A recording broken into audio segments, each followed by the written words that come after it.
చేసిన electronic and print media వాళ్ళందరికీ చాలా ప్రత్యేకమైన కృతజ్ఞతలు అండి, చాలా ధన్యవాదాలు. సో సుందరకాండ మూవీ ప్రమోషన్స్లో భాగంగా వైజాగ్ నుండి రాజమండ్రి, విజయవాడ, ఇవాళ తిరుపతికి రావడం జరిగింది. సో ఈ వినాయక చవితి రోజున ఆగస్టు 27న మా మూవీ సుందరకాండ రిలీజ్ చేస్తున్నాం. సో తప్పకుండా ప్రతి ఒక్కరూ కుటుంబ సమేతంగా వెళ్ళి సినిమాని చూసి మమ్మల్ని ఆదరించాలని కోరుకుంటున్నాము. సో సినిమా ఒక మంచి ఫ్యామిలీ ఎంటర్టైనర్ అండి. నారా రోహిత్ అన్నయ్య గారు, అలాగే శ్రీదేవి విజయ్ కుమార్ గారు అండ్ వీర్తి, అలాగే చాలా సీనియర్ ఆర్టిస్టులు నరేష్ గారు, వాసుకి గారు, అభినవ్ గోమతం, సత్య గారు, అజయ్ గారు, రఘు కార్మంచ్ గారు, ఇలా చాలామంది నటీనటులు ఈ సినిమాలో యాక్ట్ చేయడం జరిగిందండి. సినిమా కూడా చాలా బాగా వచ్చింది. మంచి ఫ్యామిలీ ఎంటర్టైనర్. తప్పకుండా ఈ వినాయక చవితి రోజున అందరూ చూసి మమ్మల్ని ఆదరిస్తారని కోరుకుంటున్నామండి. Thank you.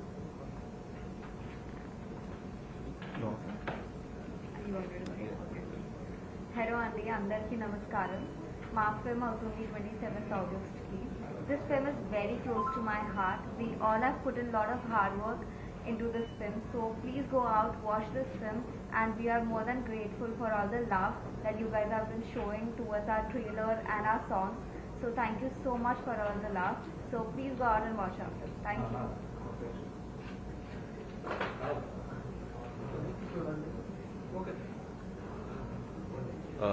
అందరికీ నమస్కారం అండి. సుందరాకాండ వినాయక చవితి రోజు ఆగస్ట్ 27న రిలీజ్ అవుతుంది.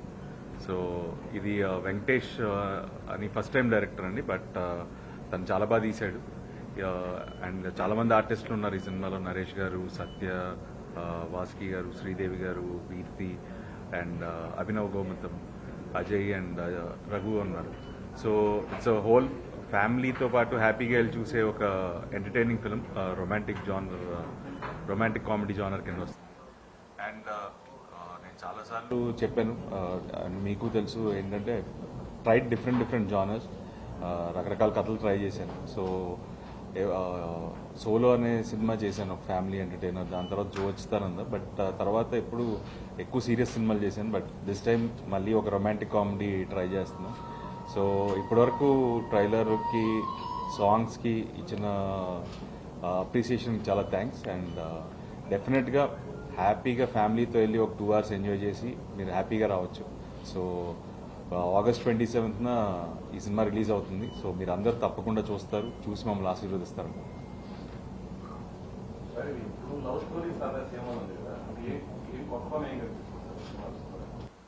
డెఫినెట్గా ఒక న్యూ ఏజ్ కాన్సెప్ట్ అండి. And no two love stories అదే సేమ్. ఏ రెండు ప్రేమ కథలు ఒకేలా ఉండవు అనేది మా ఐడియా. సో డెఫినెట్గా దానికి తగ్గట్టు అయితే ఉంటుంది. అండ్ చాలా ఫ్రెష్గా ఉంటుంది. కాన్సెప్ట్ అయితే చాలా కొత్తగా ఉంటుంది. అండ్ అలాగే ఏంటంటే వెరీ హ్యాపీగా ఫ్యామిలీతో చూసే ఒక ఎంటర్టైనింగ్ ఫిల్మ్.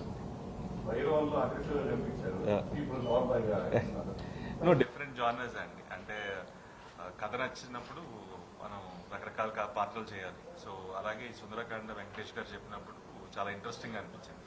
సో అందుకని చేశాను.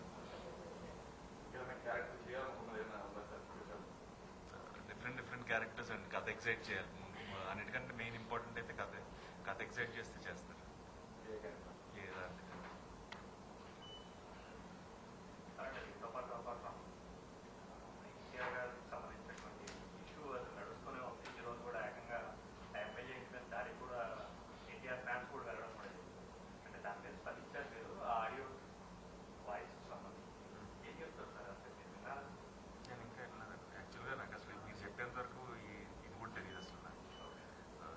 ట్రావెలింగ్ కంటిన్యూస్లీ, ప్రమోషన్స్, ఈ రిలీజ్ కాపీ హడావిడిలో ఉన్నాను, నేను చూడలేదు అసలు. So once I get to know clarity, నా క్లారిటీ లేకుండా నేను మాట్లాడడం కరెక్ట్ కాదు.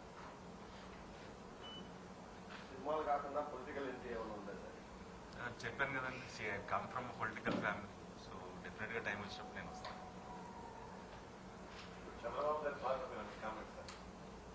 మీరు చెప్పాలండి, నేను నాకంటే మీరే బెటర్ జడ్జ్. దగ్గరగా నేనున్నా సరే మీరు రోజు స్క్రూటినీ చేసేది మీరు. ఈ లాస్ట్ 1 yearలో డెఫినెట్గా ఇచ్చిన హామీలు నిలబెట్టుకున్నారు. డెఫినెట్గా ఏంటంటే ఇంకా చేయాల్సింది చాలా ఉంది. ఈ రాష్ట్రంలో ఇంకా జాబ్స్ ఇవన్నీ రావాల్సి ఉంది. సో దానికోసం ప్రతిరోజు కృషి చేస్తున్నారు. సో డెఫినెట్గా మనం ఇంకో రాబోయే రోజుల్లో ఇంకా మంచి రిజల్ట్స్ చూస్తాం.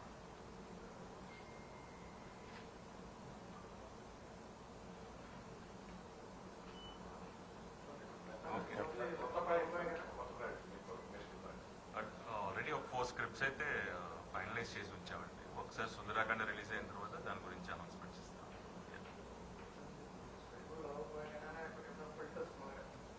మంచి కథ దొరికితే ఎలాంటి జానర్ అయినా ఓకే అండి. ఇప్పటివరకు అయితే అంత ఎగ్జైటింగ్ గా కథ అయితే రాలేదు. డెఫినెట్ గా అంత ఎగ్జైటింగ్ కథ వస్తే ఖచ్చితంగా చేస్తాను. తప్పకుండా అండి. అంటే ఆల్రెడీ నేను అప్పట్లో తారకరత్న గారితో ఒక సినిమా చేశాను. ఒక స్క్రిప్ట్ బాలయ్య గారితో అనుకున్నాం కానీ అది వర్కౌట్ అవ్వలేదు. డెఫినెట్ గా ఇప్పుడు బాలయ్య గారిది కానీ తారక్ది కానీ ఎవరిది కళ్యాణ్ రామ్తో గారితో కానీ ఏదైనా ఎగ్జైటింగ్ కథ వచ్చి నచ్చితే డెఫినెట్ గా చేస్తాం. ఇండస్ట్రీలో మహాభారతం అనే ఒక కాన్సెప్ట్ అంటే మీరు ఏ character no, it is the choice of the director. Definite గా అడిగితే మాత్రం ఆల్వేస్ దుర్యోధనుడి పాత్ర అంటారు. బట్ ఏంటంటే it's the choice of the director. ఈ అబ్బాయి కూడా కొత్త డైరెక్టర్ అండి, ఫస్ట్ టైం తీస్తున్నాడు. సో కథ నచ్చితే డెఫినెట్ గా కొత్త డైరెక్టర్తోనే చేస్తాం. రాయలసీమకు సంబంధించి ఒక సినిమా హీరో కొంతమంది లోకల్ గా ఉండే వాళ్ళని సినిమాలో తీసుకుంటున్నారు. అలాగే మీ దృష్టికి ఏమైనా వస్తే మీరు ఏమైనా తీసుకునే అవకాశం ఉందా సార్?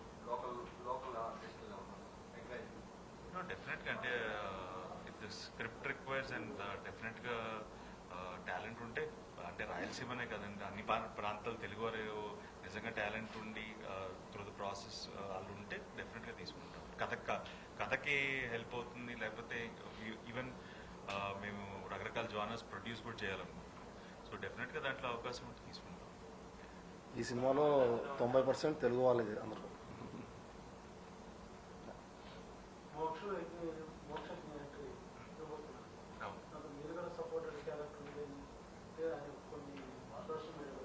లేదు అంటే ఇంకా డెఫినెట్ గా తన లాంచ్ త్వరలో ఉంటుంది. బట్ అలాంటిది అంటే నా దృష్టికి అయితే రాలేదు. వస్తే డెఫినెట్ గా ఇఫ్ ఇట్ ఇస్ ఇది చేయొచ్చు అంటే ఖచ్చితంగా చేస్తాను.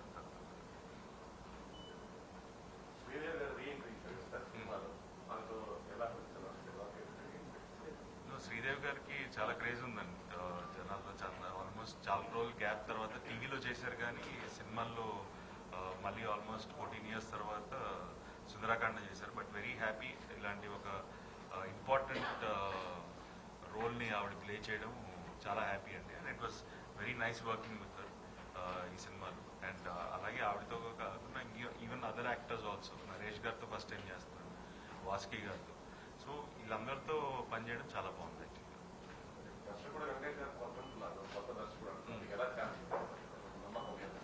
తను నాతో ఆల్మోస్ట్ ఒక 5 years నుంచి ట్రావెల్ అవుతున్నాడు. అంటే మేము రకరకాల కథల మీద వర్క్ చేసాం. దాని తర్వాత ఫస్ట్ ఇంకో కథ అనుకున్నాం, బట్ అది బడ్జెట్ కొంచెం ఎక్కువ అవుతుందని చెప్పి దాని తర్వాత మళ్ళీ సుందరాకాండ్ అనే ఐడియా చెప్పినప్పుడు నచ్చి చేయడం జరిగింది.